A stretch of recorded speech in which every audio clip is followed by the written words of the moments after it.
वक्रतुंड महाकाय सूर्यकोटि समप्रभा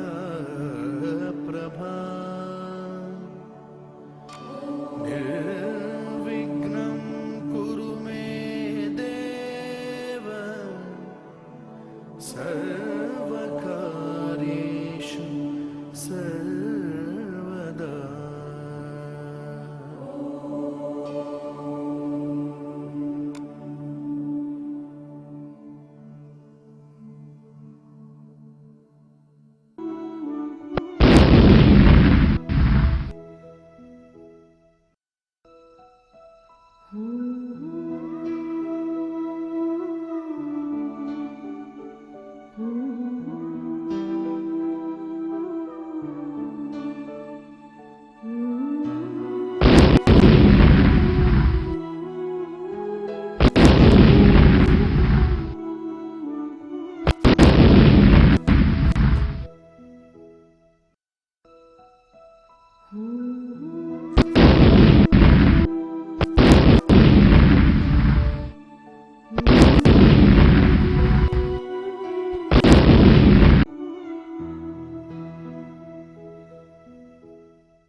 अब हम बात करेंगे उदाहरण नंबर 9 पर।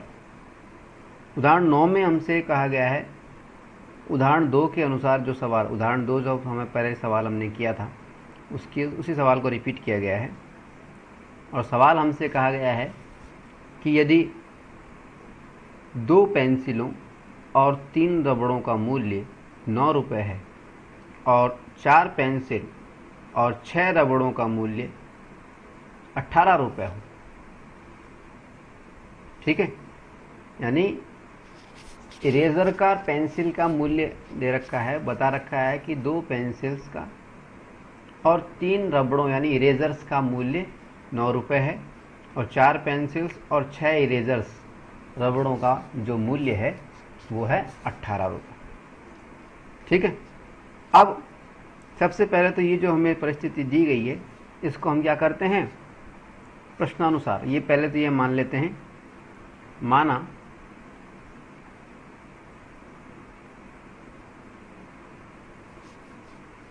पेंसिल का मूल्य बराबर x रुपये है, वह रबड़ यानी इरेज़र का जो मूल्य है वो बराबर y रुपये है, y है, ठीक है। अब प्रश्नानुसार क्या है, क्या कहा गया है, देखिए 2 पेंसिलों और 3 रबड़ों का मूल्य 9 रुपये है। पहली स्थिति क्या दी है, 2 पेंसिल और 3 रबड़ों का मूल्य 9 रुपये है। पेंसिल को हमने x माना है मूल्य को और रबड़ को y माना है, तो ये समीकरण क्या बन गया हमारा प्रश्नानुसार, 2x + 3y बराबर 9। पहली स्थिति तो ये हो गई। दूसरा समीकरण क्या बनेगा दूसरी स्थिति के मुताबिक, दूसरी स्थिति है 4 पेंसिलों और 6 रबड़ों का मूल्य 18 रुपये है।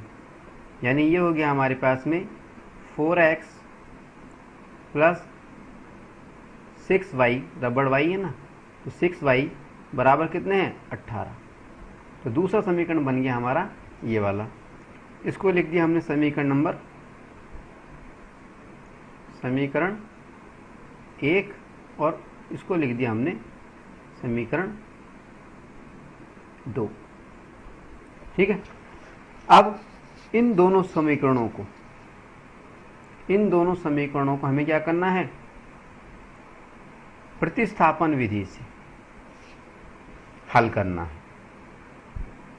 ठीक है। अब प्रतिस्थापन विधि से क्या हल कैसे करते हैं, सबसे पहली स्टेप क्या होती है प्रतिस्थापन विधि की। पहली स्टेप हमारी ये होती है कि जो दो समीकरण हमें दिए गए हैं उनमें से किसी भी एक समीकरण को हम क्या करते हैं, चुन लेते हैं, और चुनने के बाद में उस समीकरण के अंदर एक चर को दूसरे चर के पदों के रूप में लिख देते हैं, दूसरे चर के पदों में लिख देते हैं। हमने चुना समीकरण नंबर 1। ठीक है। तो इसको हम कैसे लिखेंगे, यानी समीकरण 1 में चर x को चर y, दूसरा चर y के पदों में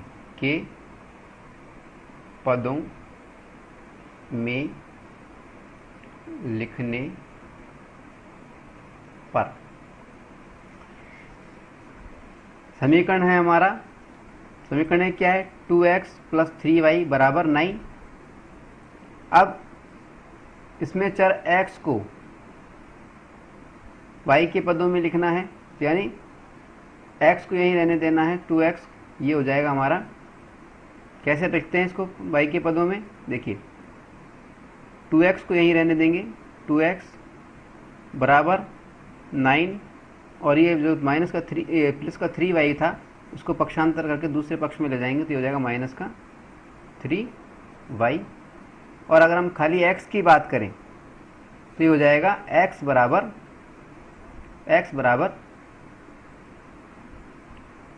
x इधर से हट करके नीचे भाग चला जाएगा,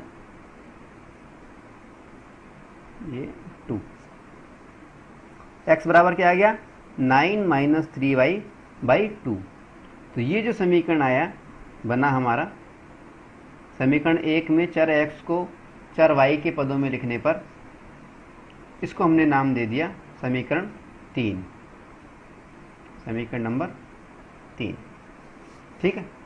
अब इस पहली स्टेप के बाद में हम क्या करते हैं, अगली स्टेप जो हमारी होती है उसमें हम क्या करते हैं, समीकरण 3 का जो मान है, ये जो मान आया है x का, समीकरण 3 के अंदर हमने जो मान आया है, समीकरण 3 के मान को हम जो दूसरा समीकरण था, बचा हुआ जो समीकरण था जिसको हमने सेलेक्ट नहीं किया था, सेलेक्ट तो हमने समीकरण 1 किया था ना अभी, अब बच रहा है 2, यानी समीकरण 2 में मान रखने हैं हमें। यानी हम लिख सकते हैं समीकरण 3 का मान समीकरण 2 में रखने पर, ठीक है। कैसे रखेंगे, देखिए जब हम समीकरण 2 में मान रखते हैं तो क्या रखेंगे, देखिए ये हमारी दूसरी स्टेप चल रही है इस समय। मान रखा, समीकरण 2 क्या है हमारा 4x + 6y = 18। अब इसमें हमें x के स्थान पर क्या लिखना है 9 - 3y/2। ठीक है, लिख देते हैं। तो ये हो गया 4x के स्थान पे हमने लिख दिया 9 - 3y/2 प्लस 6y = 18। ठीक है। अब ये जो ब्रैकेट में बटे में 2 है, ये 2 से ये बाहर का 4 कट जाएगा और 2 आ जाएगा, यानी 2 × ब्रैकेट वाली संख्या 9 - 3y प्लस 6y = 18। आगे सॉल्व करेंगे तो ये 2 का मल्टीप्लाई होगा ब्रैकेट वाली संख्याओं से, तो कितना हो गया 9 दूनी 18, ये हो गया देखिए 9 दूनी 18। फिर आगे चलेंगे तो 3 दूनी 6y, ठीक है, फिर और आगे चले, प्लस का 6y पहले से लिखा हुआ है, 6y यूँ क्यों लिख दिया, बराबर 18। ये प्लस का 6y है, ये माइनस का 6y है, दोनों कट गए। अब हमारे पास में क्या बचा, 18 बराबर 18।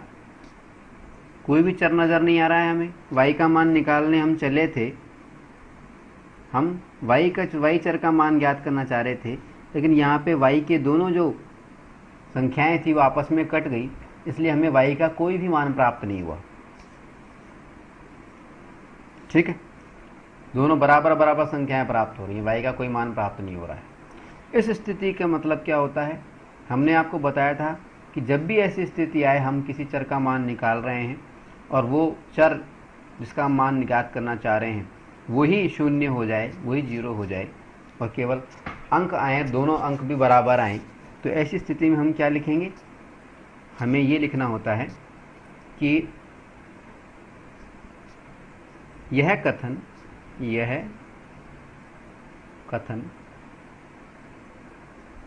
y के सभी मानों के लिए सत्य है। ठीक है, दूसरी बात,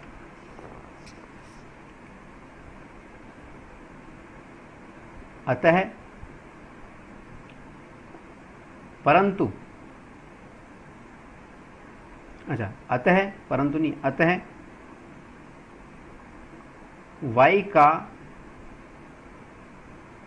y के एक से y का कोई निश्चित मान बताना संभव नहीं है, कोई निश्चित मान बताना संभव नहीं है, संभव नहीं है। ठीक है, जब y का कोई निश्चित मान बताना संभव नहीं है तो जो दूसरा चर बच रहा है, जो उसके आधार पे हम x का मान निकालते हैं, उसका भी हमें निश्चित मान बताना संभव नहीं है। ठीक है, यानी हम अंत में ये कह सकते हैं कि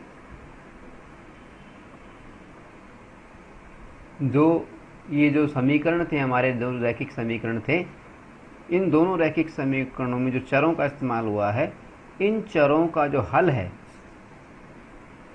यानी हल का मतलब है इन चरों का जो मान है, x और y का जो मान है, वो निश्चित नहीं है बल्कि अनेक हो सकते हैं। निश्चित नहीं बल्कि अनेक हो सकते हैं और इनका कोई भी एक निश्चित मान बताना संभव नहीं है।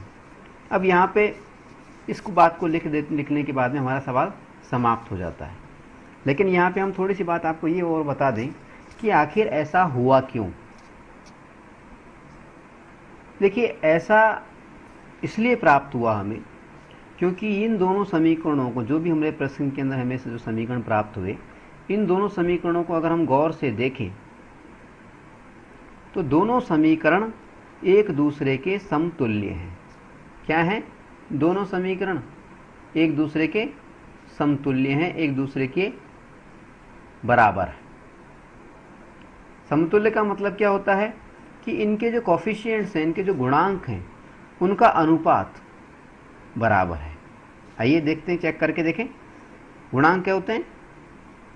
गुणांकों का अनुपात बराबर बताया, यानी a1 by a2, b1 by b2 और c1 बाई c2, ये जो हैं तीनों बराबर हैं। अब a1 बाई a2 देखते हैं हम। देखिए a1 कितना है यहाँ पे 2, a1 मतलब x का गुणांक।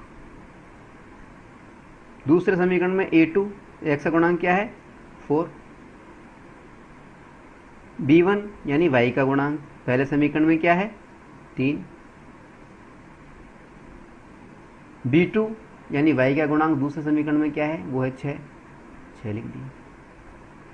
फिर c1 का मतलब अचर पद का गुणांक पहले समीकरण के अंदर क्या है 9, c2 यानी अचर पद का गुणांक दूसरे समीकरण के अंदर वो क्या है 18।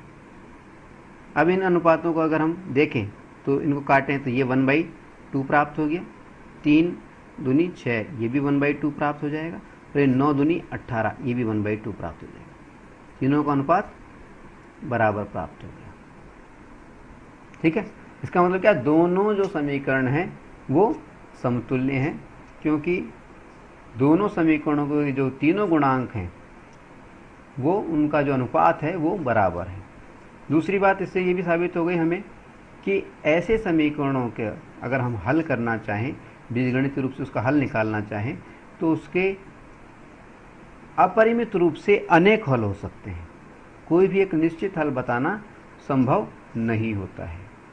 यहाँ हम आपको ये भी बता दें कि यदि ऐसे समीकरणों को अगर हम ग्राफीय रूप से किसी ग्राफ पेपर पर निरूपित करना चाहें तो हमें 2 सरल रेखाएं प्राप्त होंगी, लेकिन दोनों सरल रेखाएं जो हैं एक दूसरे के संपाती होंगी, कोइंसिडेंट होंगी, यानी एक दूसरे के एक के ऊपर एक पड़ी होंगी, बिल्कुल एक दूसरे के ऊपर एक पड़ी होंगी। देखने में वो दोनों रेखाएं एक ही नजर आएंगी। ठीक है, ये हो गया हमारा उदाहरण नंबर 9। अब हम बात करेंगे उदाहरण नंबर 10 पर, एग्जाम्पल नंबर 10 पर। हमारा सवाल है, 2 रेल पटरियां समीकरणों x + 2y - 4 = 0 और 2x + 4y - 12 = 0 द्वारा निरूपित की गई हैं। क्या पटरियां एक दूसरे को काटेंगी? Two rails are represented by the equation x + 2y - 4 = 0 and 2x + 4y - 12 = 0. Will the rails cross each other? क्या रेल की पटरियां एक दूसरे को काटेंगी या नहीं? इस सवाल के अंदर कुल मिला के हमें 2 समीकरण दिए गए हैं और इन समीकरणों के आधार पर हमें ये बताना है, इन समीकरणों को पहले तो हल करना है हमें किस विधि से, प्रतिस्थापन विधि से, और उसके बाद में हमें ये बताना है क्या ये रेल की पटरियां एक दूसरे को काटेंगी या नहीं। आइए कैसे करते हैं। प्रतिस्थापन विधि से हमें करना है, इसलिए सबसे पहले हम समीकरणों को देखते हैं कौन कौन समीकरण हमें दिए गए हैं। देखिए, पहला समीकरण हमें दिया गया है x + 2y - 4 = 0। इस समीकरण में ये -4 जो था इसको पक्षांतर करके इधर ले गए और समीकरण हमने बना लिया x + 2y = -4 उधर गया पक्षांतर होकर प्लस का 4 बन गया, तो उसको हमने समीकरण 1 नाम दे दिया। ठीक है, अब दूसरा समीकरण जो हमें दिया गया था इसमें क्या किया हमने, ये है 2x + 4y -12 था, ये इसको पक्षांतर करके +12 इधर ले गए तो =12। ये हो गया हमारा समीकरण नंबर 2। ठीक है, जब भी हम प्रतिस्थापन विधि से, सब्स्टिट्यूशन विधि से किसी भी सवाल को हल करते हैं तो हम क्या करते हैं, पहला चरण हमारा क्या होता है, जो 2 समीकरण हमें दिए गए हैं इनमें से किसी भी एक समीकरण को हम चुन लेते हैं और चुनने के बाद में उस समीकरण में चर x को y के पदों में प्रकट करते हैं और इस तरह से समीकरण नंबर 3 ज्ञात करते हैं। मान लीजिए हमने चुना समीकरण नंबर 1, तो पहला चरण हम कैसे लिखेंगे, समीकरण नंबर 1 में चर x को y के पदों में लिखने पर जो वेरिएबल x है इसको वेरिएबल y की टर्म्स में हमें लिखना है। कैसे लिखेंगे आइए देखते हैं। समीकरण 1 क्या था हमारा, ये था हमारा x + 2y = 4। अब चर x को यानी इस वाले चर को y के पदों में लिखना है, यानी इस चर को तो यूँ क्यों रखना है, x को यूँ क्यों रख लिया हमने, इक्वल टू लगाया, 4 पहले से है इधर बाहर, और ये प्लस का 2y जो था इसको पक्षांतर करके दूसरी तरफ ले गए, तो ये प्लस का 2y था, इधर आके माइनस का 2y हो जाएगा। तो यानी हमें प्राप्त हुआ x बराबर 4 माइनस 2y। इसको हम लिख देते हैं समीकरण 3। ये जो इक्वेशन हमें प्राप्त हुई है इसको लिख दिया हमने समीकरण नंबर 3। तो ये हो गया हमारा पहला चरण। दूसरे चरण में हम क्या करते हैं, समीकरण 3 जो हमें ये प्राप्त हुआ है, समीकरण 3 का मान, समीकरण 3 का मान शेष बचे हुए समीकरण, शेष बचने का मतलब क्या है, हमारा जो 2 समीकरण थे उनमें से समीकरण नंबर 1 तो हमने चुन लिया था, दूसरा समीकरण जो बच गया था उसकी बात हो रहा है। तो समीकरण 3 का मान शेष बचे समीकरण यानी समीकरण नंबर 2 में प्रतिस्थापित करने पर, सब्स्टिट्यूट करने पर या रखने पर, में रखने पर या प्रतिस्थापित करने पर या सब्स्टिट्यूट करने पर। कैसे रखते हैं, समीकरण 3 का मान रखना है समीकरण 2 में, ठीक है।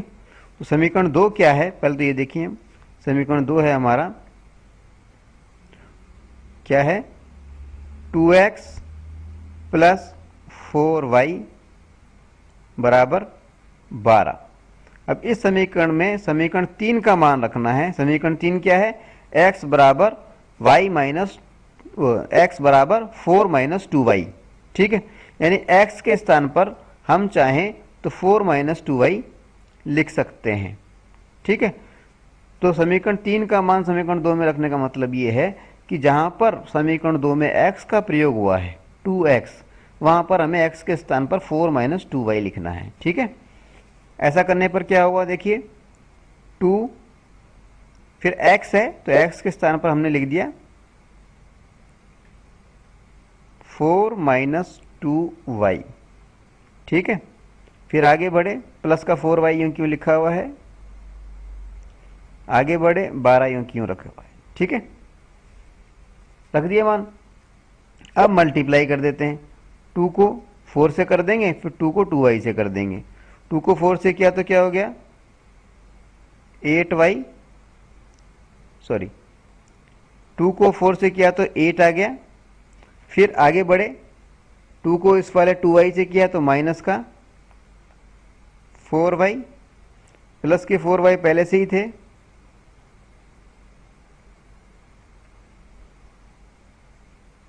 प्लस के 4y पहले से ही हैं, और इधर हो गया इक्वल टू करके कितना आ गया, इक्वल टू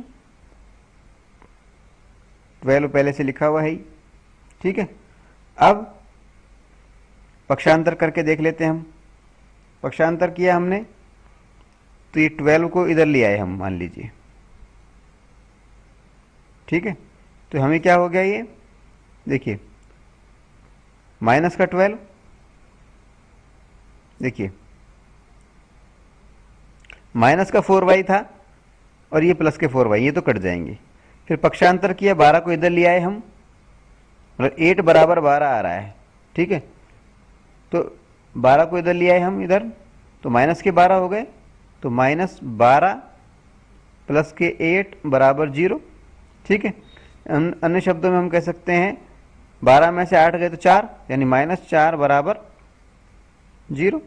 ये हमें प्राप्त हो गया। किसी भी चर का मान हमें प्राप्त नहीं हुआ, हमें प्राप्त हुआ माइनस 4 बराबर 0। क्या माइनस 4 और 0 बराबर होते हैं? नहीं होते ना।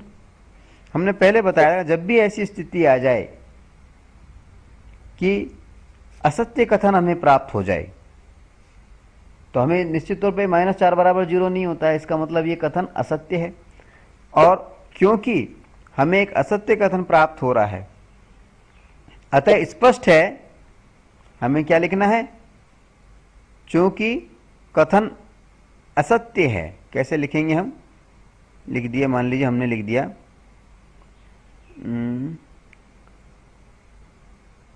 इस तरह से लिख देंगे। देखिए -4 बराबर 0 प्राप्त हुआ ना हमें, तो हम यहाँ पे लिख देंगे चूंकि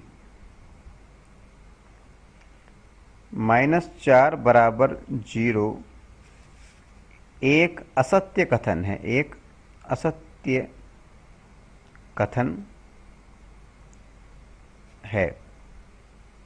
ठीक है, अर्थात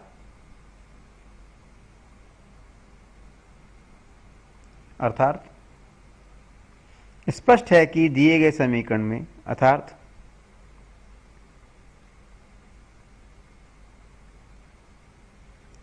कि दिए गए समीकरण युग्म का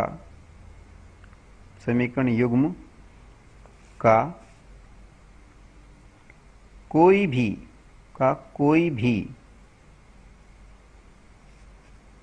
उभयनिष्ठ यानी कॉमन हल नहीं है, कोई भी कॉमन सॉल्यूशन नहीं है, उभयनिष्ठ हल नहीं है। और जब भी कोई हल नहीं होता किसी रैखिक समीकरण का, तो हमें ग्राफ पेपर पे अगर हम उनको अंकित करते हैं तो क्या होता है, दो समांतर रेखाएं प्राप्त होती हैं, और समांतर रेखाएं कभी भी एक दूसरे को नहीं काटती हैं। तो क्योंकि यह उभयनिष्ठ हल प्राप्त हुआ है, इसका उभयनिष्ठ हल प्राप्त नहीं हुआ है, कोई भी हल हमें प्राप्त नहीं हुआ है, इसका मतलब इन दोनों समीकरणों से को प्रदर्शित करने वाली जो रेखाएं हैं, वो दोनों रेखाएं कैसी होंगी, आपस में समांतर होंगी, और समांतर रेखाएं आपस में नहीं काटती हैं। इसलिए ये जो पटरियां जो इसमें प्रदर्शित की गई हैं, ये एक दूसरे को नहीं काटेंगी, नहीं है। अतः पटरियां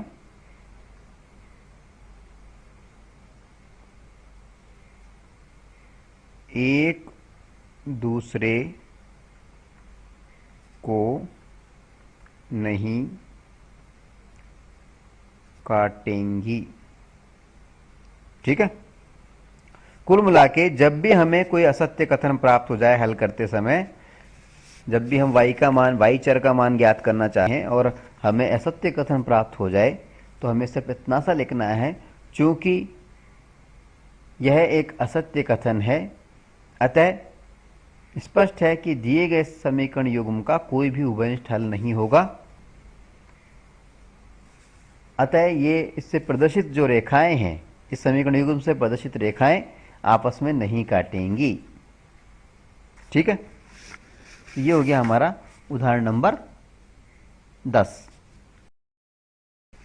अब हम बात करेंगे प्रश्नावली 3.3 के सवाल नंबर पहले के पहले भाग पर।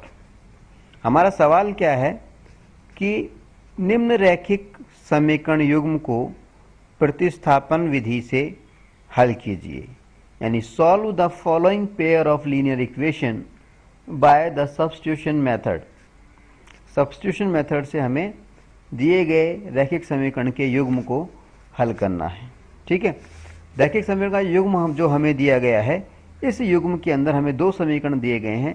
पहला समीकरण हमारा क्या है, x प्लस वाई बराबर 14, और दूसरा समीकरण है x माइनस वाई बराबर 4। जब भी हम किसी दो चर वाले रैखिक समीकरण युग्म को प्रतिस्थापन विधि से हल करते हैं, तो हम क्या करते हैं, पहली स्टेप हमारी क्या होती है, कोई भी समीकरण, इन दोनों जो दो समीकरण हमें दिए गए हैं, समीकरण नंबर 1 और समीकरण नंबर 2, इन दोनों समीकरण में से किसी भी समीकरण को अपनी सुविधा के हिसाब से चुन लेते हैं, और क्या करते हैं,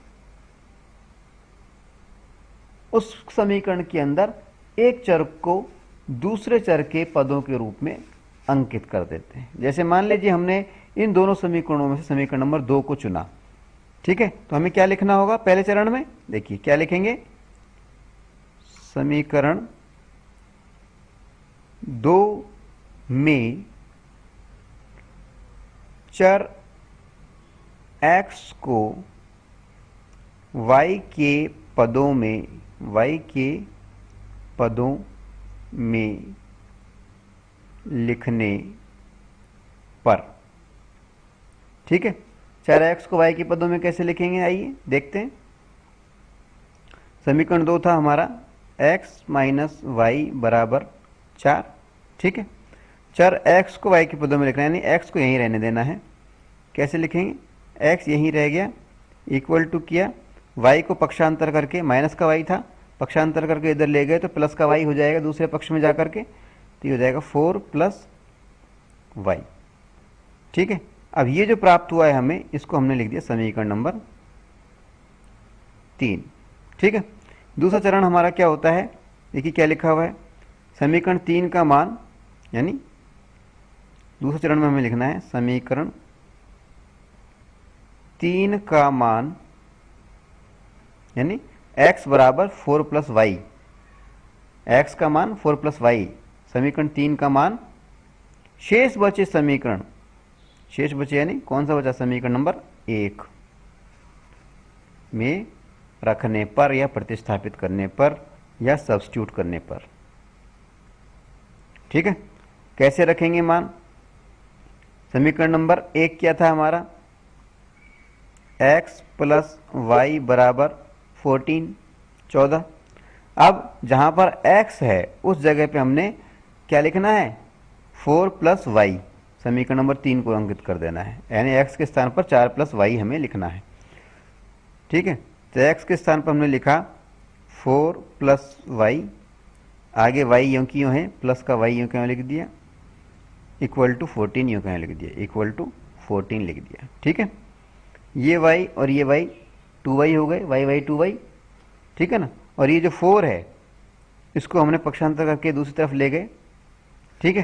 तो हमें क्या प्राप्त हुआ, 2y इक्वल टू 14 माइनस 4 यानी 10 इक्वल टू 10, 2y बराबर 10 और y बराबर कितना हो गया, y बराबर 10/2, 2 को 10 से जब हम डिवाइड करेंगे तो आ जाएगा 5, तो y का मान क्या आ गया, 5, ठीक है। y का मान क्या प्राप्त हो गया, 5। अब हमारी तीसरी स्टेप क्या होती है, ज्ञात मान को समीकरण 3 में रखने पर, ठीक है। यानी अब तीसरी स्टेप हम लिख रहे हैं, y का मान समीकरण यानी इक्वेशन 3 में रखने पर या प्रतिस्थापित करने पर या सब्स्टिट्यूट करने पर, में रखने पर,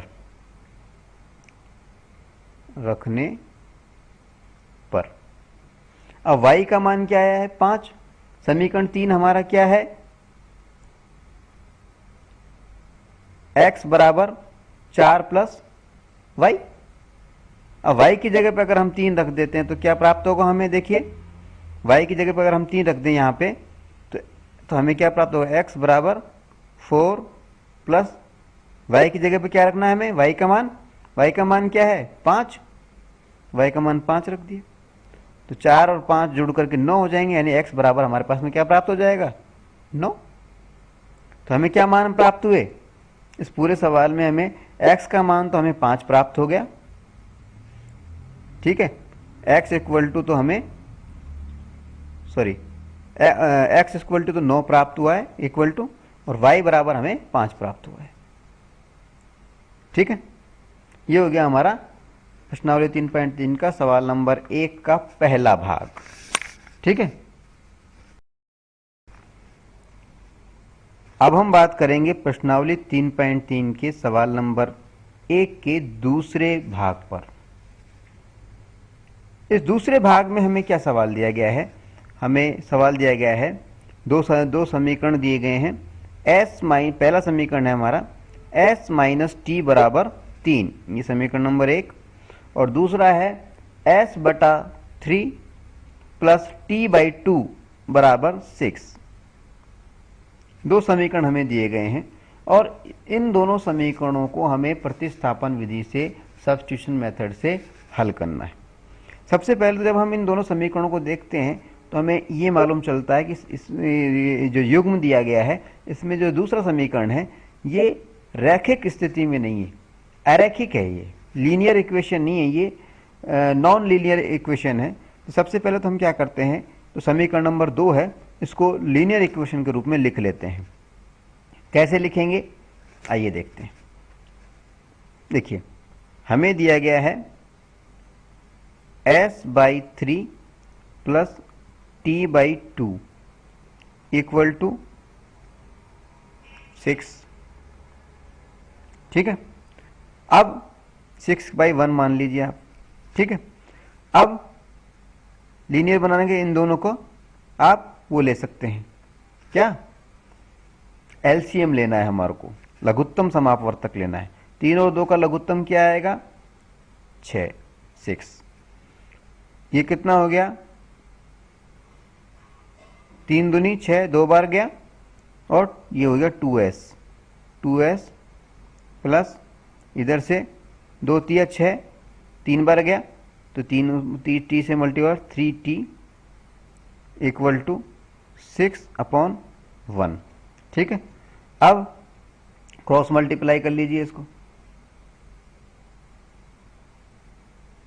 ठीक है, तो हमें क्या प्राप्त हो गया 2s प्लस 3t तो यूं क्यों रह गया, और 6 को 6 से मल्टीप्लाई जब हमने किया तो 36 आ गया। तो यानी इसको लीनियर रूप में अगर हम लिखेंगे तो हमें दूसरी इक्वेशन हमें क्या प्राप्त होगी 2s प्लस 3t बराबर 36। ठीक है, तो पहले तो हम दूसरे को लीनियर के रूप में लिख लेते हैं। ठीक है, ये जो दूसरा समीकरण था हमारा, इस समीकरण के स्थान पर हमने क्या लिख लिया, इस समीकरण के स्थान पर लिख लिया हमने 2s plus 3t equal to 36। ठीक है, ये तो हमारा समीकरण नंबर 2 हो गया, और ये जो s माइनस टी बराबर 3 दे रखा है, ये समीकरण नंबर हमारा 1 है ही। ठीक है, अब इन दोनों समीकरणों को हमें हल करना है किससे, प्रतिस्थापन विधि से, सब्स्टिट्यूशन मेथड से। सब्स्टिट्यूशन मेथड का या प्रतिस्थापन विधि का पहला चरण क्या होता है, दोनों में से किसी भी एक समीकरण को आप चुने। मान लीजिए किसको चुना हमने, समीकरण नंबर 1 को चुन लिया। ठीक है, तो समीकरण 1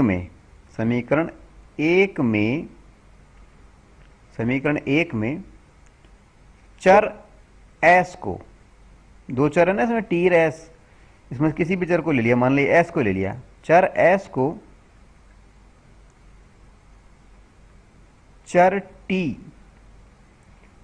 के पदों में लिखने पर, के पदों में लिखने पर।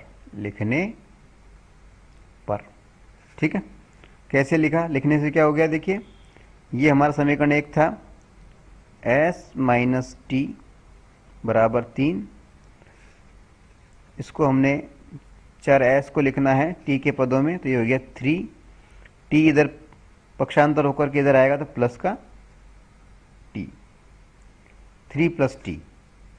इसको ये जो हमने किया चर s को t के पदों के रूप में, इसको हमने लिख दिया समीकरण नंबर क्या 3। ठीक है, अब दूसरी स्टेप करनी है। दूसरी स्टेप क्या है, समीकरण 3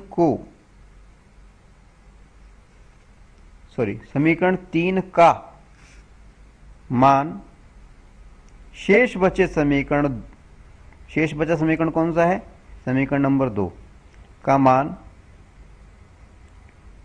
समीकरण 2 में रखने पर यानी प्रतिस्थापित करने पर या सब्स्टिट्यूट करने पर। ठीक है, समीकरण 3 का मान समीकरण 2 में रखना है। समीकरण 2 क्या है हमारा, देखिए समीकरण 2 है हमारा 2s plus 3t equal to 36। इस समीकरण में हमें मान रखना है, समीकरण 2 में इसका में मान रखना है समीकरण 3 का। समीकरण 3 में क्या है, s बराबर 3 प्लस टी, यानी जहां पर भी इसमें समीकरण नंबर 2 में s आया है उस स्थान पर हमें 3 प्लस टी लिखना है। ठीक है, यहाँ पे 2s लिखा हुआ है ना, तो हमें क्या करना है, 2 यूँ क्यों रहने दें, s की जगह पर हमें ब्रैकेट में लिख देना है 3 प्लस t, शेष समीकरण वैसे के वैसे लिख दें, प्लस 3t इक्वल टू 36। ठीक है, अब इसको आगे सॉल्व करेंगे तो क्या आ जाएगा, ये 3 दूनी 6 यानी 6 प्लस और 2t से होगा प्लस 2t हो गया, प्लस 3t पहले से लिखा हुआ है बराबर 36। ठीक है, अब क्या करना है, अगर ये 2t है और ये 3t है, दोनों प्लस के हैं, तो ये तो 5t तो ये हो गए। ठीक है, 5t तो ये हो जाएंगे, और ये जो 6 है इधर 36 है इक्वल टू के इधर 6 इधर है, इस 6 को ले गए पक्षांतर करके दूसरे पक्ष में, तो ये माइनस का 6 हो गया, यानी 36 माइनस 6। ठीक है, यानी 5t बराबर 30 आ गया, 36 में से 6 घट जाएंगे तो 30 बच जाएंगे, तो हमें क्या प्राप्त हुआ, 5t इक्वल टू 30, और t इक्वल टू क्या हुआ, 30/5। 30 को अगर 5 से डिवाइड करेंगे, भाग लगाएंगे, तो क्या जाएगा 6, 5 × 30, यानी हमें t का मान क्या प्राप्त हो गया, t बराबर हमें प्राप्त हो गया 6। ठीक है, एक चर, 2 चर थे इसमें s और t, इनमें से एक चर यानी t का मान हमें प्राप्त क्या हो गया, 6, t बराबर है 6। अब हमारा तीसरा चरण क्या होता है, तीसरा चरण होता है t का मान हमें समीकरण 3 में रखना होता है। ठीक है, समीकरण 3 हमारा कौन सा है, s बराबर 3 + t, ये हमारा समीकरण 3 है। तो अब हम करते हैं तीसरा चरण,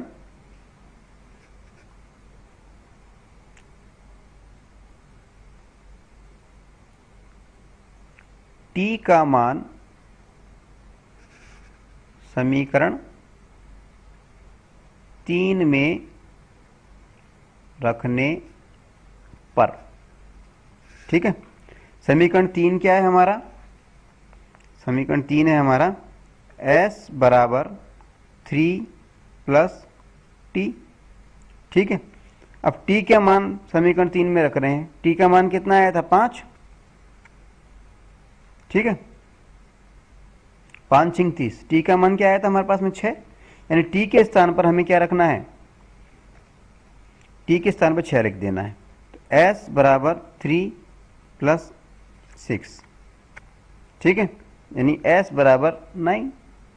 दूसरे चर का मान क्या आ गया हमारे पास में, 9, यानी हमारा आंसर क्या हुआ, s बराबर 9 और t बराबर हमारे पास में आ गया 6। ये हमारा आंसर हो गया। ठीक है,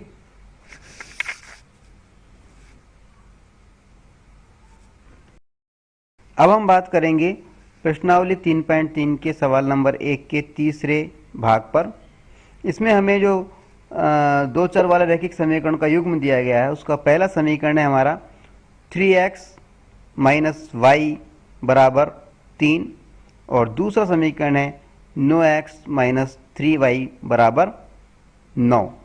इन दोनों समीकरणों को हमें प्रतिस्थापन विधि से, सब्स्टिट्यूशन मेथड से हल करना है।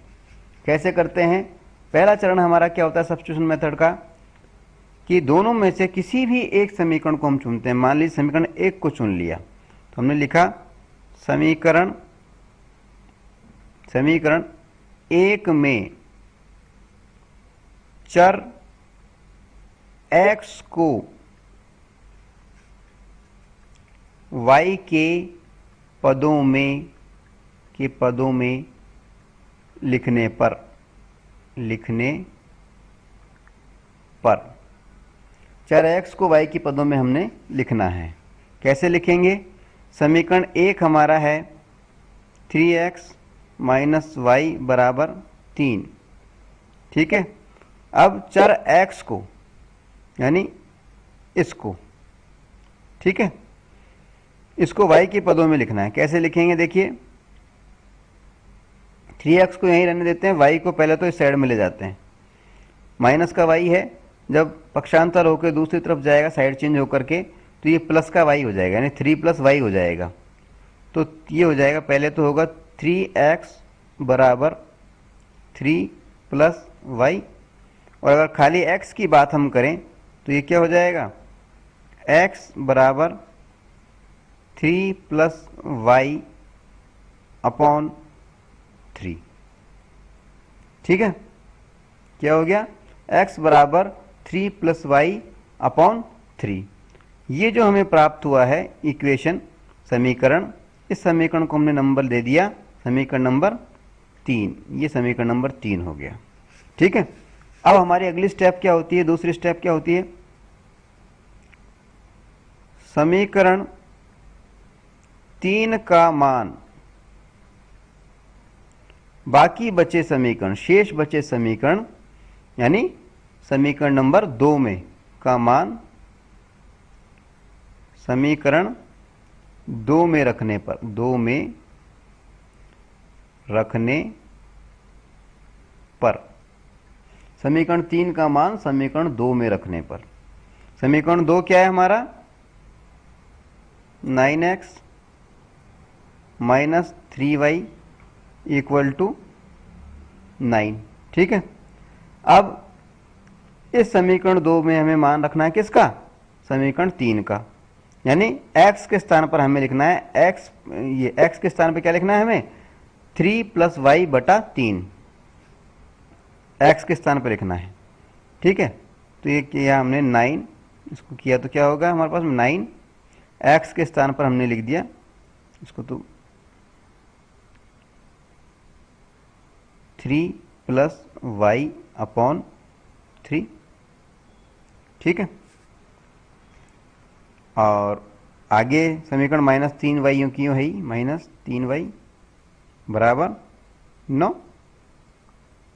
ठीक है, अब इस 3 को, नीचे बटे में 3 है, इसको, इस 9 को काट दो इससे, तो 3 तिया 9, 3 आ जाएगा।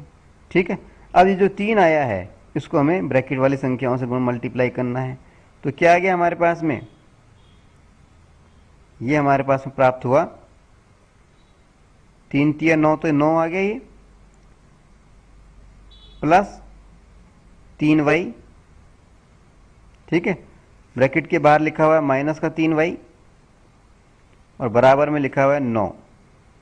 ठीक है, प्लस का 3y और माइनस का 3y दोनों कट गए, तो हमें क्या प्राप्त हो गया, 9 बराबर 9, यानी हमें किसी भी चर का मान ज्ञात नहीं हुआ। हम y चर का मान ज्ञात करने की प्रयास कर रहे थे, लेकिन हमें चर का मान प्राप्त नहीं हुआ, और 9 बराबर 9 प्राप्त हो गया, 9 इक्वल टू 9। जब भी ऐसी स्थिति आती है, हमने आपको पहले बताया था कि जब भी ऐसी स्थिति आ जाए कि y का या किसी भी चर का मान ज्ञात नहीं हो, बल्कि हमें एक सत्य कथन प्राप्त हो, 9 बराबर 9 होता है, हम जानते हैं। ये पक्ष दोनों LHS और RHS, दाहिना और बायां पक्ष दोनों बराबर हैं। ठीक है, यानी कथन सत्य है। ठीक है, तो जब हमें एक सत्य कथन प्राप्त हो गया, और ये सत्य कथन कैसा है, y के सभी मानों के लिए सत्य है, तो हम क्या करते हैं, इसका मतलब क्या हुआ, तब हम ऐसे कथन प्राप्त होने पे हम क्या लिख देते हैं लास्ट में, अब हमें लिखना है, क्या लिखना है, चूंकि 9 बराबर 9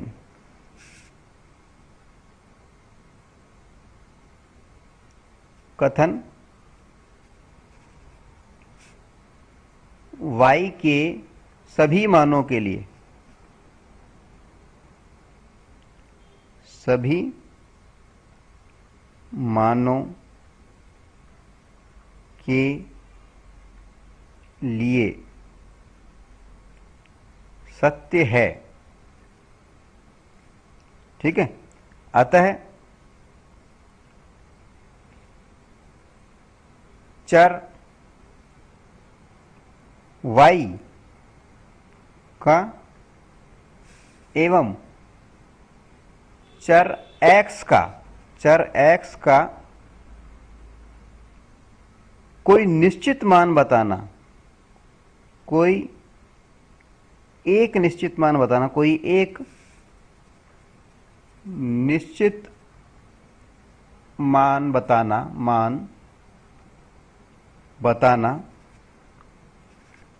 संभव नहीं है,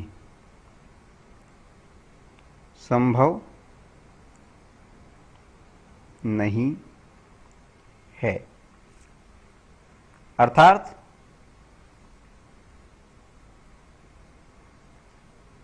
अर्थात समीकरण 1 व समीकरण 2 के असीमित रूप से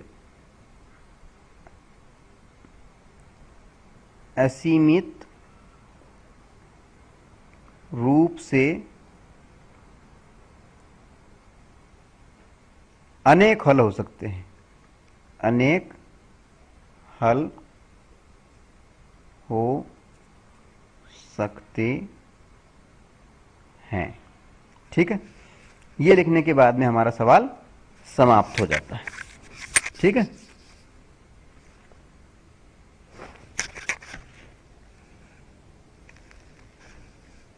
अब हम बात कर रहे हैं प्रश्नावली 3.3 के सवाल नंबर 1 के चौथे भाग पर। इसके अंदर हमें जो दो चर वाले रैखिक समीकरण का युग्म दिया गया है, उसके अंदर जो दो समीकरण दिए गए हैं वो दशमलव के अंदर है। पहला समीकरण हमारा है 0.2x प्लस 0.3y बराबर 1.3। ये तो है हमारा समीकरण नंबर 1। और दूसरा समीकरण है 0.4x प्लस 0.5y बराबर 2.3। ये हमारा दूसरा समीकरण के रूप में दिया हुआ है। अब क्योंकि ये दोनों समीकरण दशमलव भिन्न के रूप में हैं, ये इसे हम रैखिक समीकरण नहीं कह सकते हैं, इसलिए सबसे पहले हम ये जो अरैखिक समीकरण है, नॉन लीनियर इक्वेशन है, इसको रैखिक समीकरण यानी लीनियर इक्वेशन के रूप में तब्दील करके देखते हैं। तब्दील कैसे करेंगे? क्योंकि तब्दील करने के लिए हम क्या करते हैं, पहले तो हम क्या करेंगे कि जो दशमलव भिन्न है, दशमलव भिन्न के रूप में इसको साधारण भिन्न के रूप में लिखेंगे। कैसे लिखेंगे आइए देखते हैं। देखिए पहला समीकरण हमें लिया गया है 0.2x प्लस 0.3y बराबर 1.3 1.3। ठीक है, अब इसको कैसे करेंगे हम, पॉइंट हटाएंगे और बटे में 1 लिख देंगे पॉइंट के स्थान पर।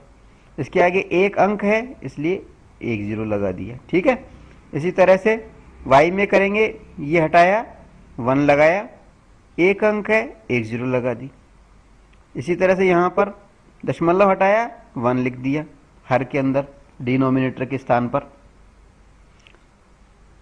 ठीक है, साधारण भिन्न में बदल रहे हैं हम इसको पहले। ठीक है, सिंपल फ्रैक्शन के रूप में। ठीक है, दशमलव हटाते ही, पॉइंट हटाते ही नीचे 1 लिख दिया और उसके आगे जितने भी अंक है उतनी 0 लिख दी। तो हमें क्या प्राप्त हो गई, हमें प्राप्त हुई भिन्न, क्या प्राप्त हुई, साधारण भिन्न 2x बटा 10 प्लस 3y बटा 10 इक्वल टू 13 बटा 10, ये प्राप्त हो गई। अब ये है हमारे साधारण भिन्न, ये भी रैखिक समीकरण के रूप में नहीं है। ठीक है, अब इसको रैखिक समीकरण के रूप में कैसे हम बदलेंगे, देखिए हम देख रहे हैं कि ये तीनों जो भिन्न हैं, इन तीनों भिन्नों के अंदर जो हर है यानी नीचे वाली जो संख्या है, जो डिनोमिनेटर है, वो समान है। जब डिनोमिनेटर समान होता है तो हम ये जो भिन्न दी गई है, इन सभी, इस भिन्न के सभी प्रत्येक पद में, ये जो इक्वेशन है इसके प्रत्येक पद के अंदर हम 10 का मल्टीप्लाई कर देंगे। तो जैसे ही हम 10 का मल्टीप्लाई करेंगे, मान लीजिए इसमें 10 का मल्टीप्लाई किया तो ऊपर का 10 और नीचे का 10 ये कट जाएगा। इसी तरह यहाँ पर भी हम 10 का मल्टीप्लाई करेंगे तो यहाँ पे भी 10 और ये 10 कट जाएगा। इसी तरह से अगर इसके अंदर भी हम 10 का मल्टीप्लाई करेंगे तो ये और ये अंश के अंदर हमने 10 का मल्टीप्लाई किया तो ये 10 10 सारे कट गए, अंश और हर के दोनों के 10 कट गए।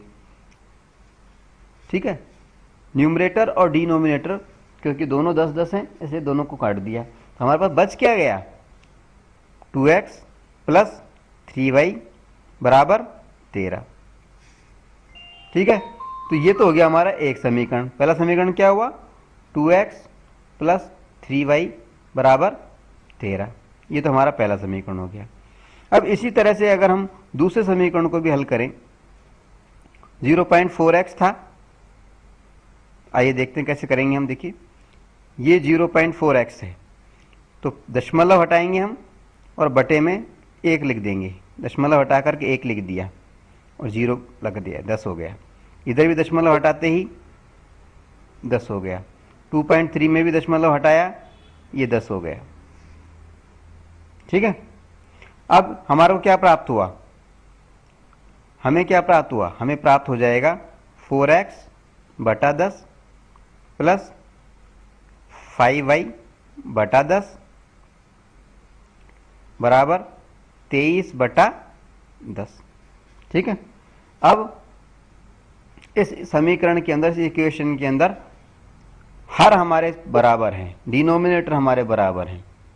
ठीक है, ऐसी स्थिति में हम क्या करते हैं, इसको रैखिक में बदलने के लिए, रैखिक समीकरण के रूप में बदलने के लिए इसके अंश के अंदर, इस समीकरण के प्रत्येक पद के अंश के अंदर हम 10 का मल्टीप्लाई कर देते हैं, 10 का गुणा कर देते हैं हर का। ठीक है, तो 10 का जैसे ही करेंगे कट जाएगा, जैसे ही हम 10 का करेंगे ये नीचे वाला 10 भी कट जाएगा। हमें क्या प्राप्त होगा, 4x प्लस 5y बराबर 23। ठीक है, यानी कुल मिला के बात यह है कि जब हम दशमलव में दिए गए इन समीकरणों को, रैखिक समीकरणों के युग्म को सरल करते हैं और रैखिक समीकरण के रूप में लिखते हैं, तो हमें 2 समीकरण प्राप्त हो जाते हैं। पहला समीकरण हमें क्या प्राप्त होता है, हमें प्राप्त होता है 2x प्लस 3y बराबर 13, और दूसरा समीकरण हमें प्राप्त होता है 4x प्लस 5y बराबर 23। ठीक है, ये समीकरण नंबर 1 लिख लें, इसको हम 2 लिख लेते हैं। ठीक है, ये हमें प्राप्त हो जाते हैं। ठीक है, अब इन दोनों समीकरणों को हमें करना है प्रतिस्थापन विधि से हल। कैसे करते हैं, पहला चरण क्या होता है हमारा, इन दोनों में से किसी भी एक चरण को चुन लिया, मान लीजिए किसी भी एक समीकरण को चुन लिया, मान लीजिए हमने चुना समीकरण नंबर 1 को। स्टार्टिंग कैसे करेंगे, देखिए समीकरण 1 में चर x को y के पदों में लिखने, y के पदों में लिखने पर यानी वेरिएबल x को हमें y की टर्म, वेरिएबल y की टर्म के रूप में लिखना है। कैसे लिखेंगे, समीकरण 1 की बात कर रहे हैं। समीकरण 1 हमारा था 2x प्लस 3y बराबर 13। इसको किस तरह से लिख दिया हमने,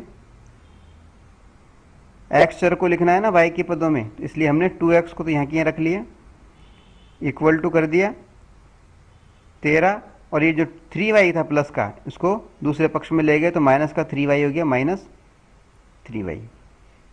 ठीक है, अब अगर हम खाली x की बात करें, x बराबर क्या हो जाएगा, 13 माइनस 3y बटा 2। ये जो इक्वेशन हमें प्राप्त हुई है, इसको हमने नंबर डाल दिया इक्वेशन नंबर 3, समीकरण नंबर 3। समीकरण नंबर 3 क्या प्राप्त हो गया हमें, x बराबर 13 माइनस 3y बटा 2। ठीक है, अब हमारी दूसरी स्टेप क्या होती है, दूसरी स्टेप हमारी होती है समीकरण 3 का मान, यानी ये जो समीकरण हमें 3 प्राप्त हुआ है, इसका मान शेष बचे समीकरण, शेष कौन सा बचा था, 2, समीकरण नंबर 2, यानी समीकरण 3 का मान समीकरण 2 में रखने पर,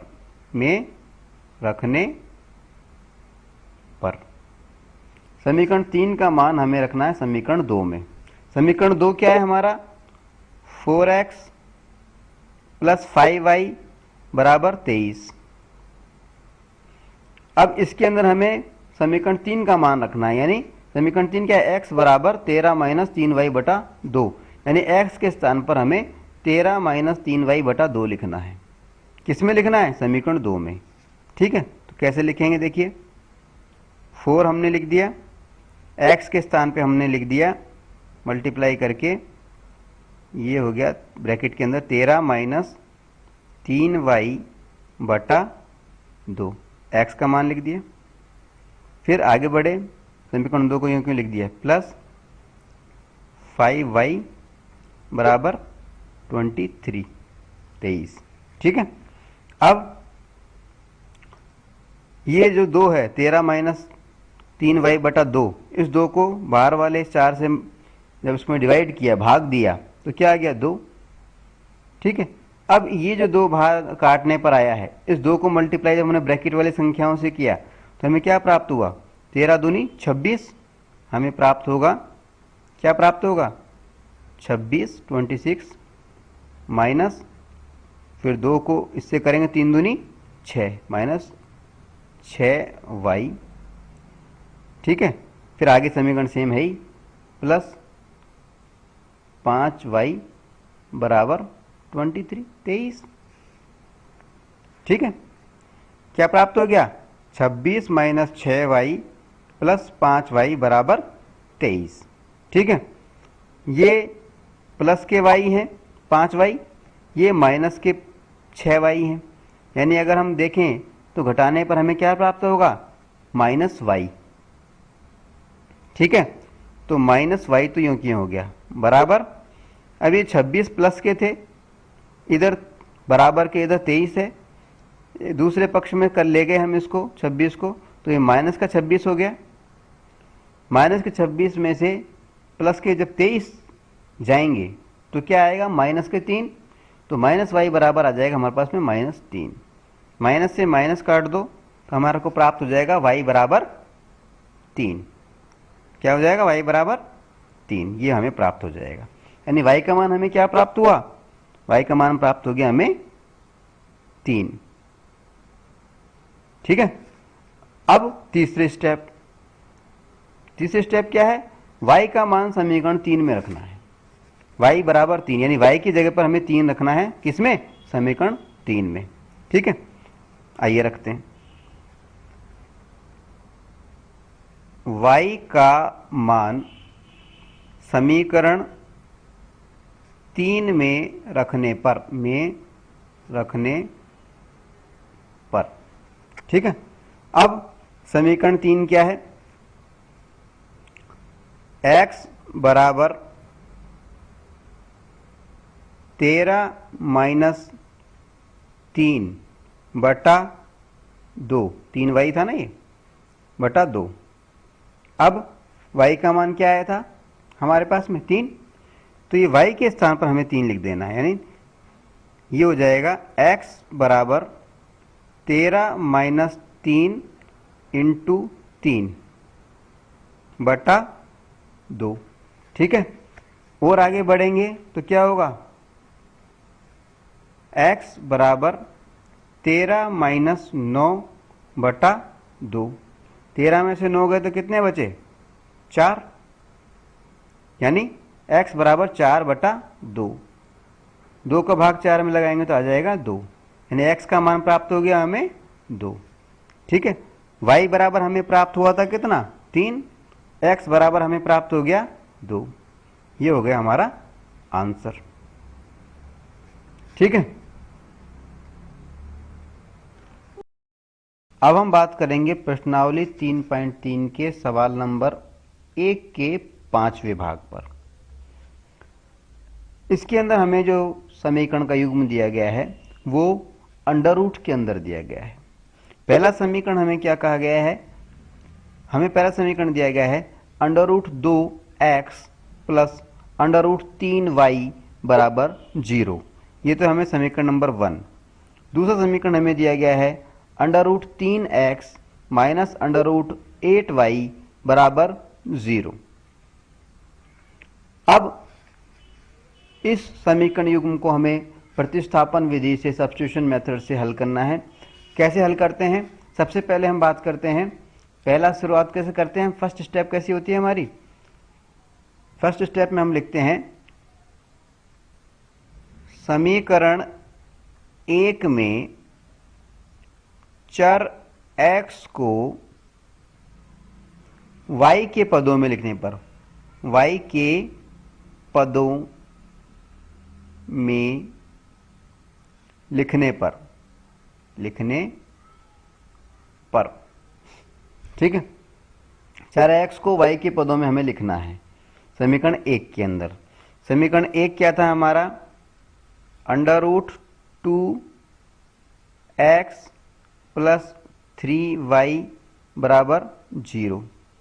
अब चर x को, यानी इस वाले को, हमें y के पदों में लिखना है। कैसे लिखेंगे हम?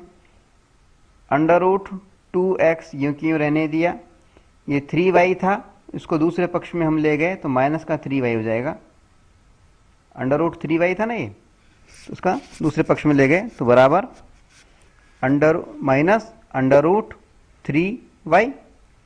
और अगर x की बात करें खाली, तो x बराबर हमें क्या प्राप्त हो गया?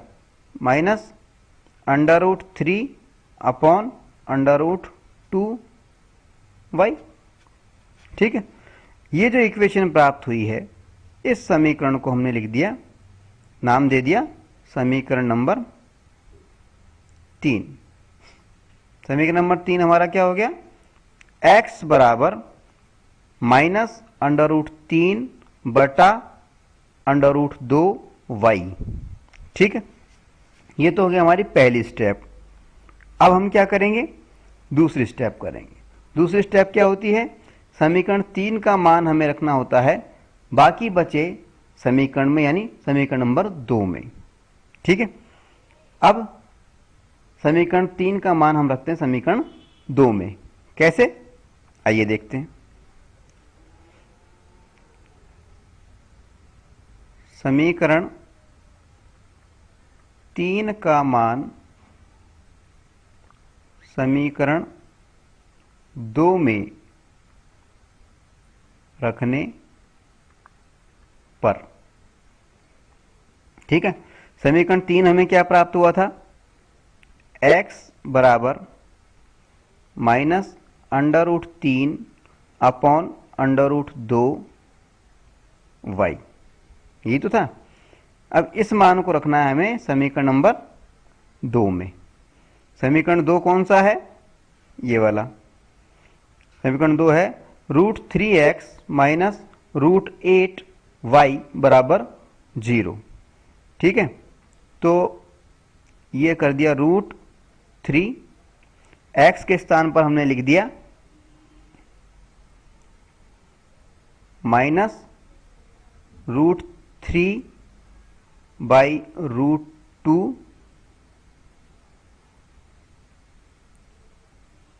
y, ठीक है। अब आगे बढ़े, सेम पूरा समीकरण बाकी का यूं लिख दिया, माइनस √8y बराबर 0, ठीक है। x का मान इसमें रखते ही इस तरह का समीकरण बन गया हमारा, ठीक। अब इस समीकरण को सॉल्व करने के लिए, इस इक्वेशन को सॉल्व करने के लिए हम क्या करते हैं? सरल बनाने के लिए क्या करते हैं? पूरे समीकरण के प्रत्येक पद का वर्ग कर देते हैं, ठीक है। तो हमने लिख दिया वर्ग करने पर, समीकरण का वर्ग करने पर, स्क्वायर करने पर,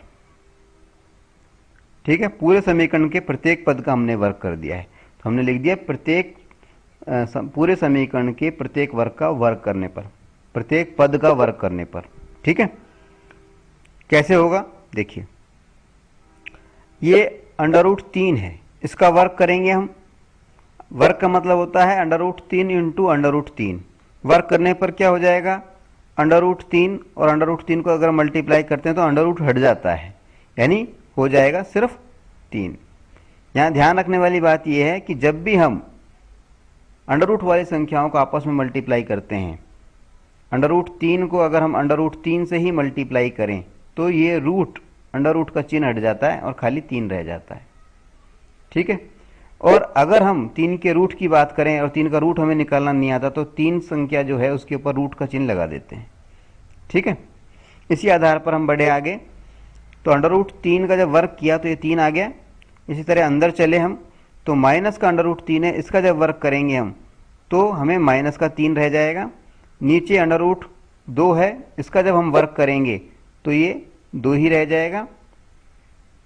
और y का वर्क करेंगे तो y स्क्वायर मान लीजिए, माइनस अंडर रूट 8 का वर्क करेंगे तो under root 8 into under root 8 क्या हो गया, खाली 8 रह गया। और ये हो गया y स्क्वायर बराबर 0 का वर्ग 0 ही होता है, 0 लिख दिया। ठीक है, ये हो जाएगा। अब क्या होगा, 3 बाहर है, अंदर माइनस का 3 है, इनको मल्टीप्लाई कर दिया तो 3 तिया 9। तो हमें क्या प्राप्त हो जाएगा, माइनस का 9 बटा 2। ठीक है, फिर y स्क्वायर यूं का है ही, फिर माइनस 8y स्क्वायर बराबर 0। ये समीकरण हमें प्राप्त हो जाएगा।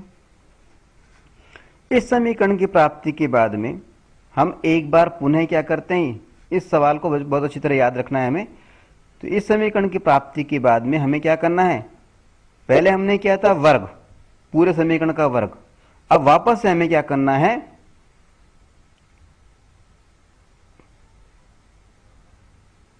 वर्गमूल। समीकरण का पुनः वर्गमूल करने पर, वर्गमूल करने पर, वर्गमूल करने पर अब जो ये समीकरण हमें प्राप्त हुआ इसका वर्गमूल करना है। वर्गमूल करने का मतलब क्या हुआ, हमें जो समीकरण प्राप्त हो रहा है इस समय, वो क्या समीकरण प्राप्त हो रहा है इस समय, हमें प्राप्त हो रहा है minus 9/2y square minus 8y square बराबर 0। इस समीकरण का वर्गमूल करना है। वर्गमूल का मतलब क्या हुआ कि माइनस का ये जो 9 है इसका वर्गमूल निकालो। तो 9 का वर्गमूल होता है 3। ठीक है, तो इसको हम क्या कह सकते हैं, माइनस का 3 मान लिया, माइनस 3। ठीक है, अब नीचे 2 की बात करें तो 2 का वर्गमूल, 2 के ऊपर रूट का चिन्ह लगा दो, ये 2 का वर्गमूल हो गया। ठीक है, y स्क्वायर था, y इसलिए वर्ग y स्क्वायर का वर्गमूल क्या हो गया, 1y हटा दो, y रह गया। ठीक है, इसी तरह से आगे बढ़े, 8 का वर्गमूल क्या हुआ, वापस से 8 के आगे रूट का चिन्ह लगा दो। ठीक है, y स्क्वायर था तो केवल एक y रहने दो। ठीक है, बराबर 0। ठीक है, अब क्या प्राप्त हुआ हमें, देखिए ये हमें प्राप्त हो गया, ये माइनस 3/√2y माइनस √8y बराबर 0, ये किया ना। अब हमें क्या करना, माइनस के चिन्ह को तो बाहर रहने दो, माइनस, अब ये भी y का चिन्ह है, ये भी y है, तो यानी y को तो हमने कॉमन ले लिया, माइनस y को तो हमने कॉमन ले लिया, माइनस y, और अंदर जो क्या बचा हमारे पास में, माइनस 3/√2 प्लस √8 बराबर 0। ठीक है, अब माइनस y बराबर क्या हुआ, माइनस y को यहीं रहने दो और 0 के अंदर हमें इसका भाग लगा दो, ये जो चीज आ रही है जो। ठीक है, अब 0 में हम किसी भी संख्या का भाग लगाएं, अभी 0 में भाग लगाना किसका है, हमें माइनस 3/√2 प्लस √8 का भाग लगाना है 0 के अंदर। तो 0 में हम जब किसी भी संख्या का भाग लगाते हैं तो हमें क्या प्राप्त हो जाता है, 0 ही प्राप्त हो जाता है। यानी y बराबर हमें क्या प्राप्त हो गया, 0, y बराबर हो गया 0। ठीक है, जब y बराबर 0 हो गया तो हमारी अगली स्टेप क्या होती है, हमारी तीसरा चरण होता है कि y का मान समीकरण 3 में रखने पर। ठीक है, तीसरी स्टेप हम कर रहे हैं, y का मान समीकरण 3 में रखने पर, समीकरण 3 में रखने पर y का मान समीकरण 3 में रखने पर। अब समीकरण 3 हमारा क्या था? हमारा समीकरण नंबर 3 था x बराबर -√3 अपॉन √2y। अब y का मान समीकरण 3 में रखना। y का मान क्या आया? यानी 0।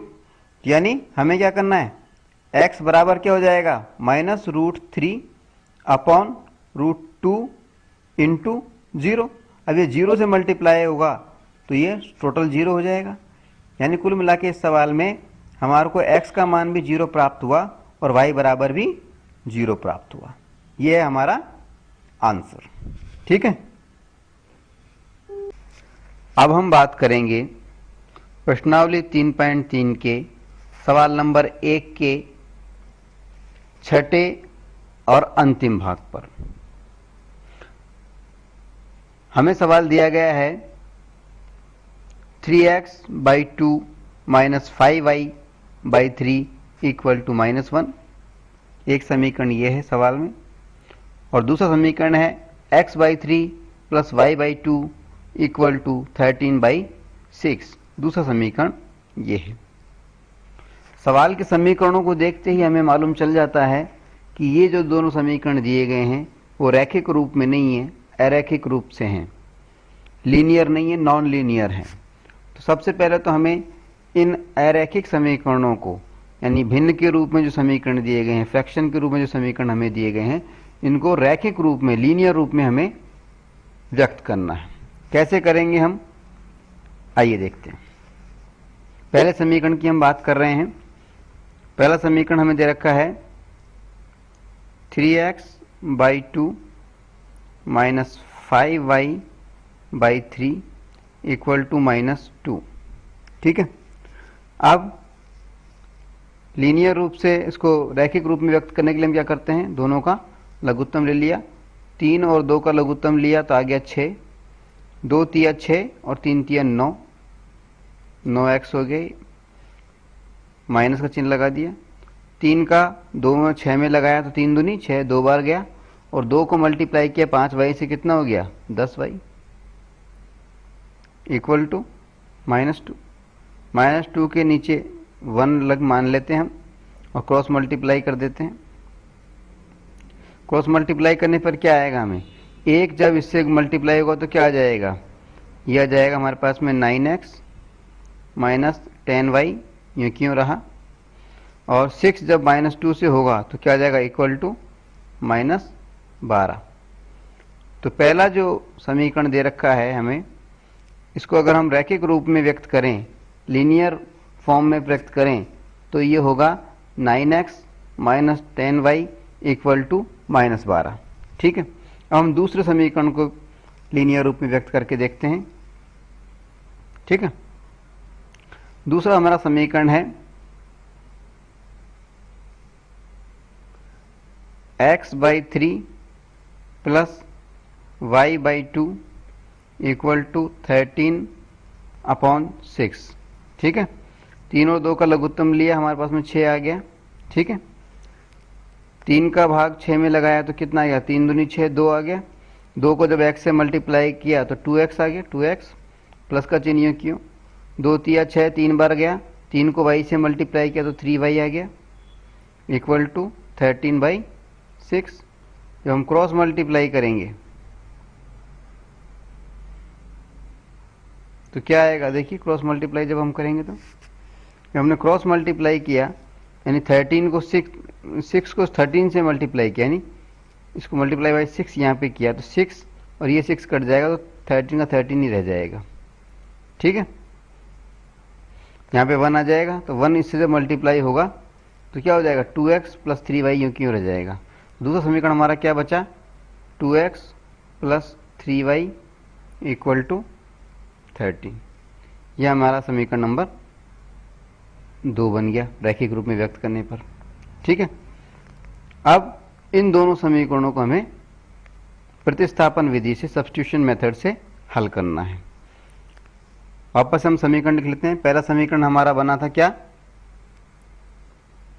9x - 10y इक्वल टू -12, और ये तो हमारा समीकरण नंबर 1 है। और दूसरा समीकरण हमारा बना है 2x plus 3y equal to 13, ये हमारा दूसरा समीकरण है। ठीक है, अब इन दोनों समीकरणों को हमें हल करना है प्रतिस्थापन विधि से, सब्स्टिट्यूशन मेथड से। कैसे करते हैं? पहली स्टेप हमारी क्या होती है, दोनों में से कोई भी एक समीकरण चुन लिया। मान लीजिए हम चुन लेते हैं समीकरण नंबर 1, तो हम क्या लिखेंगे, समीकरण 1 में चर x को y के पदों में लिखने पर, y के पदों में लिखने पर, ठीक है। अब समीकरण 1 हमारा क्या था, देखिए हमारा समीकरण 1 है 9x minus 10y equal to -12, ठीक है। अब x को, चर x को हमें y के पदों में लिखना है, तो कैसे लिखेंगे, 9x को क्यों रहने दिया, -10y को पक्षांतर करके इधर ले गए, ठीक है। तो ये हमारे को प्राप्त हो गया 9x इक्वल टू, ये माइनस का 10y था, इधर आएगा तो प्लस का 10y हो जाएगा, 10y माइनस 12, और x इक्वल टू क्या हो गया, 10y माइनस 12 अपॉन 9। तो ये जो हमारे पास में है x बराबर 10y माइनस 12/9, इसको हम कह सकते हैं समीकरण नंबर 3। ये हमारा समीकरण नंबर 3 हो गया, ठीक है। अब अगली स्टेप क्या होती है हमारी, समीकरण 3 का मान रखना है शेष बचे समीकरण 2 में, ठीक है। कैसे रखेंगे, आइए देखते हैं।